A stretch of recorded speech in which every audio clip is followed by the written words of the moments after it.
Well, hello everyone, and welcome back to my channel. Today I have a very special guest on my channel. He's actually a returning guest.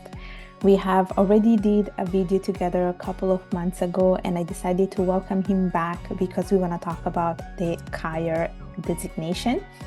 And today won't be really an interview, but it will be more like a conversation where I also give my input about the program because I recently also became a CAIA charter holder. I also have the charter on CAIA, so we'll be talking about that, share our perspective, share our opinions about this designation. But before we start, I do want to welcome Marco. So how are you?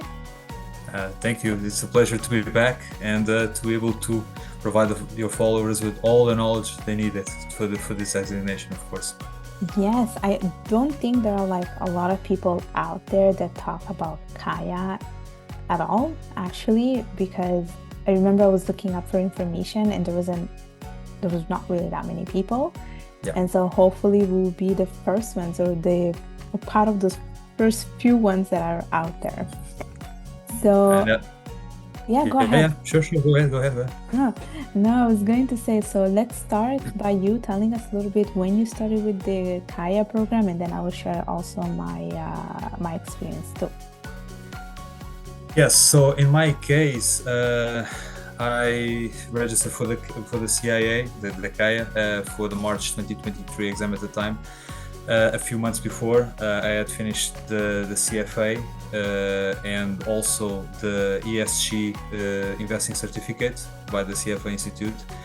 And because I felt that at the time the alternative investment landscape was changing quite a lot, especially when it comes to cryptos and other alternative assets, and I felt that if we could get some additional knowledge in this particular set of assets, in this niche market, I believe that we can have an edge in terms of knowledge regarding our peers in the market, you see. And so that was one of the main reasons that I felt that it was worth to pursue the designation.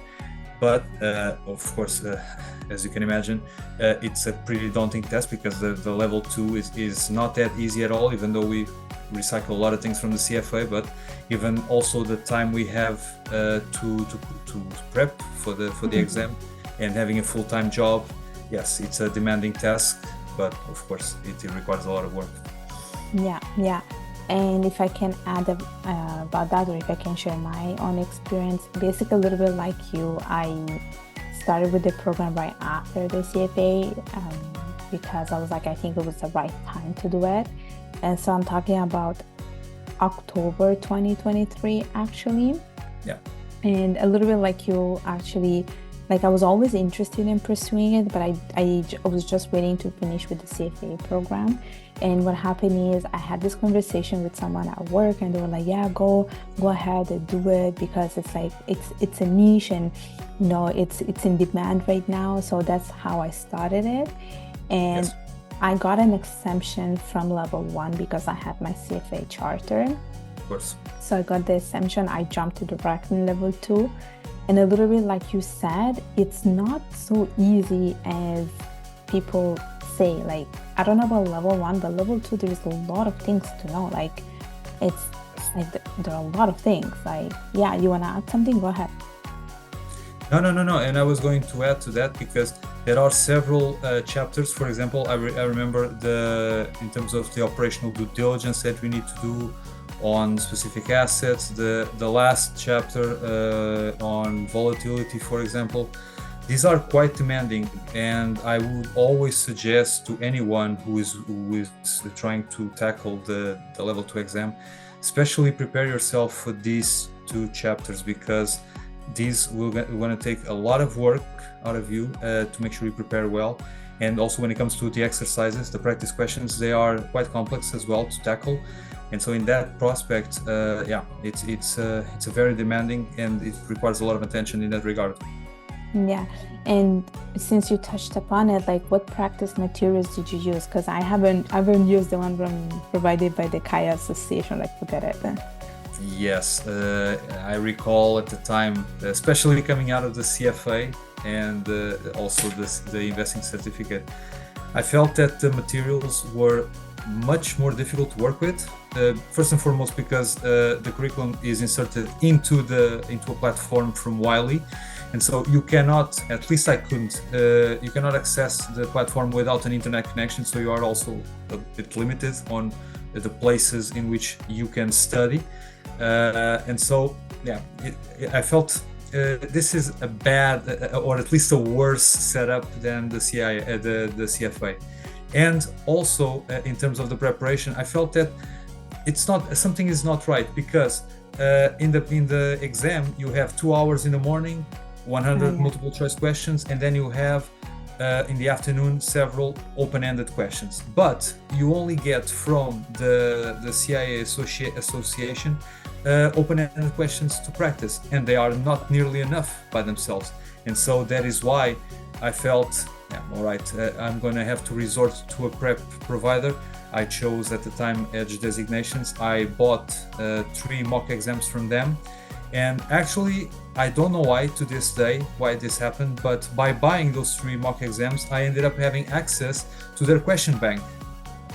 It was something super fortunate for me, because that opened a whole new host of practice questions for me to do. And of course, from that point onwards, and this was by December 2022 or January, I simply stopped everything in terms of the curriculum itself and just focused on the practice questions, doing them over and over and over again until I was able to master each and every niche of the curriculum. And fortunately, yes, it was good enough. Yeah.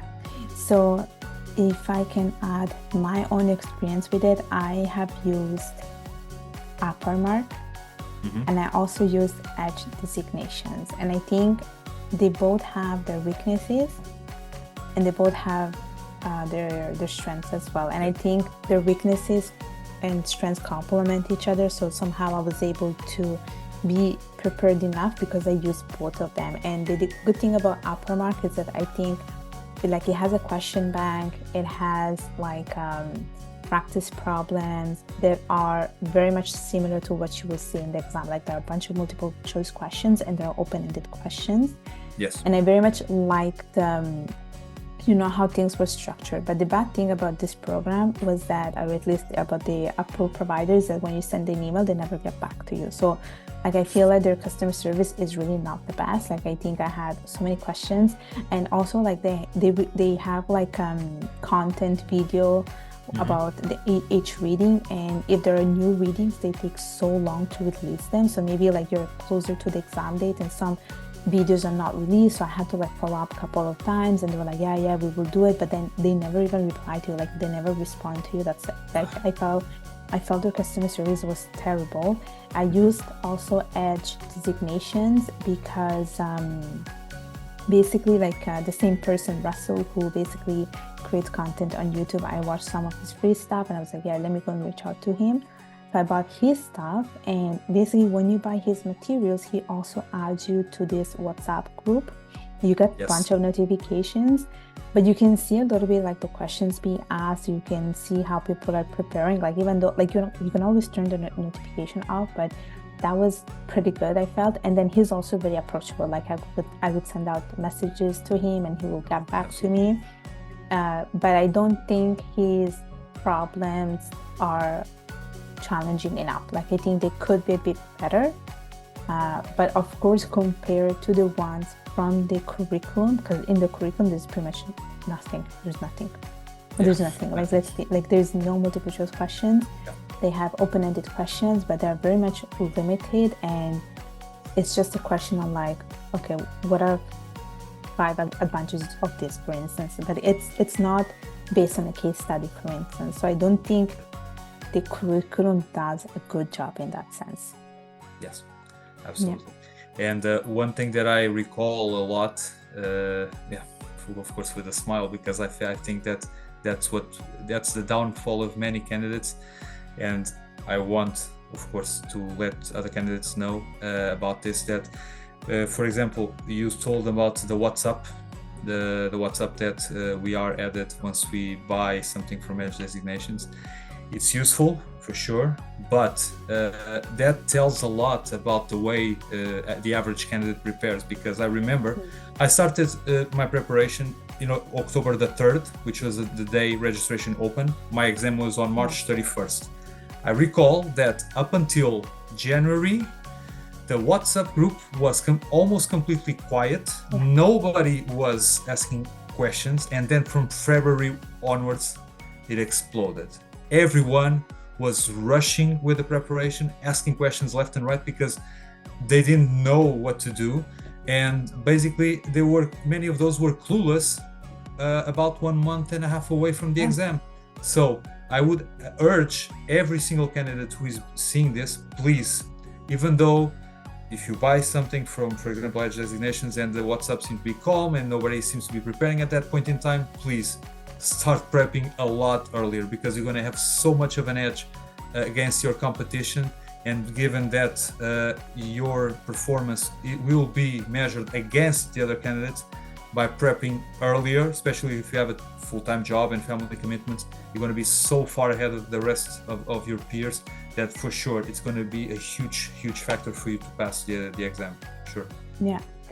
So I have the same comment, because I registered in October 2023 and I gave my exam in March 2024.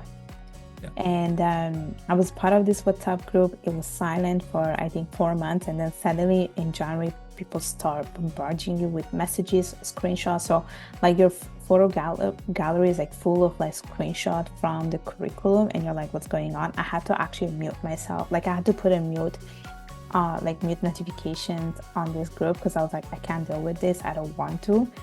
And I do recommend people starting early, because like I know people that, okay, first of all, some people say that because you have the CFA or because you have a finance background, it's a piece of cake, but I actually don't agree with that, because I do think that the way the program is structured is very much similar to the CFA program, especially like you can see when you go to the website, it's pretty much the same thing. It's the way it's structured. I think they copied the one from the CFA program. And level 2 of the CAIA, it has an essay portion. The essay portion, when you're answering the question, you have to make sure that you follow the command, whereas like you cannot just randomly write things. You also have to make sure that you're not writing too much, that you're writing the right amount. You don't get extra point for writing too much, which is the same thing for the CFA level 3 exam. And it also has like multiple choice question. It has a mathematics portion as well. So it's very much structured the same way, but the content is not the same. Like I do think that some things are overlapping, but not everything. It's like a little bit. And there was this thing about the CAIA program that I didn't very much enjoy too much was, and I think this is coming because we both have the CFA designation, is that the CFA books were very much like, they were good books, meaning that they had problems, they were lengthy like in the explanation, whereas with the CAIA, it doesn't go that much into depth.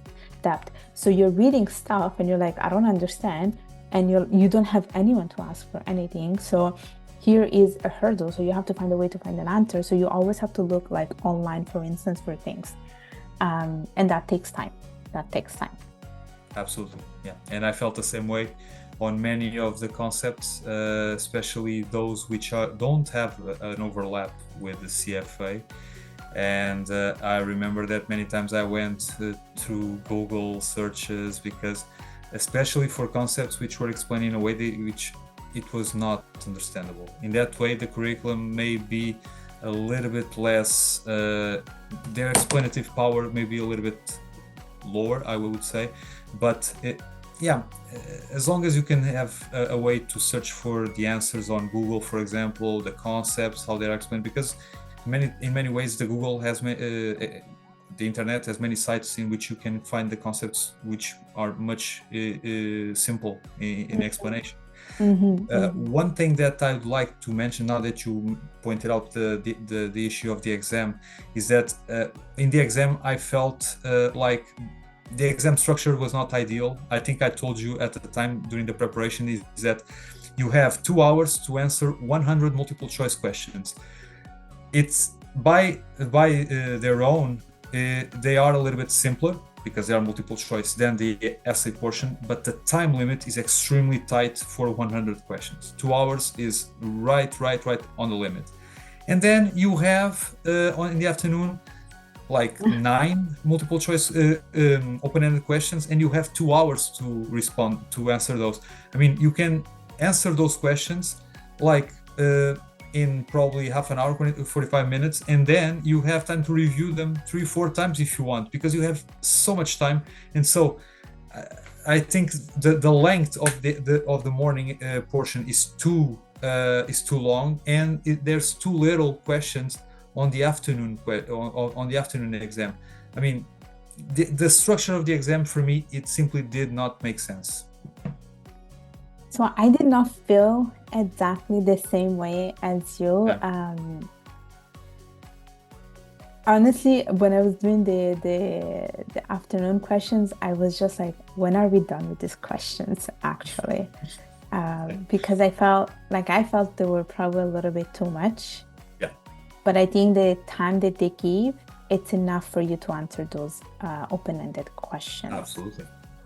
I think it's enough, but I think the number of questions is also enough, because then, like, I think you also get like I remember being exhausted just by typing the answers. I was like, I just want to get it over. There are too many questions to answer.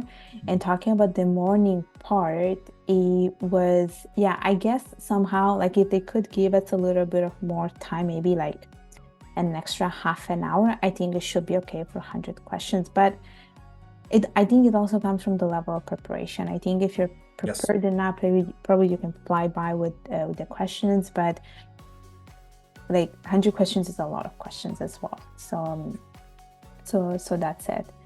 I know we're gonna have a second part to it, but before we conclude, maybe one last thing I wanna say is, would you recommend it? Would you recommend the CAIA designation to people who want to pursue it? Yes, 100%. And I tell you why, because even though we are talking about these shortcomings about the program and all that, these things are related more to the structure of the way things are in terms of your preparation, the materials, and all that. The curriculum, the content is extremely useful, and you don't find that level of depth and knowledge anywhere else. I can tell. I've already researched, for example, the CFA Institute Alternative Investments and Private Markets certification, which is not a designation, it is a certification. So it's not as big and daunting.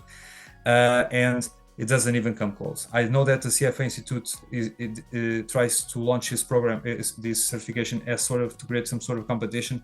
Yeah. it doesn't even come even close. The CIA designation is the top designation when it comes to alternative investments, and the knowledge that it provides, I think it's second to none. And so in terms of the content itself, it was so insightful, so rich, that for me, I would do it again, even though we are talking about these shortcomings, but this is about the materials, not the content. The content is pure gold for anyone to want to dive deep into this subfield of the financial markets, for sure. Yeah, and I agree with you on that. I do think that it's I would recommend it, even though there's shortcomings, because I think it's very interesting. Like, whatever you're reading, whatever you're learning, it's super interesting. And alternative investment, like, you have it also in the CFA program, in the curriculum, but it's a much more deeper level, and everything you learn, it's something, like you said, it's very insightful. You might need it if you want to work in alternative investment, if you want to work in a hedge fund, if you want to work in private equity. So it's very, very, very interesting, no matter what. So yeah. Did you want to add anything else? No. And the last thing I was going to say is that, especially because there are less material around the CAIA, that means that there are less people pursuing it in comparison with the CFA. So those candidates who will shoot for the CAIA will have an edge because they will get some knowledge that it's not that spread out in the market in terms of the job market for applicants, for candidates for jobs. So yeah, so for those who will get it, it will be an edge for sure. Yeah, definitely, definitely. Well, we'll be having a second part to it because we're not done talking about the CAIA program. We still have to talk about ethics. We still have to talk about, the numbers of hours that we have put into it. We have to talk about, us working full time and pursuing it. So Yeah, there will be a second part, but this officially concludes the first part. And I want to thank you, Marco, for being here with me today. This does not end here, so I will see you yeah, next time. for sure. And by the way, congratulations, because what you have accomplished is a huge, huge achievement. Many congratulations, Urban. Thank you. All right. Thank you so much. Have a great day.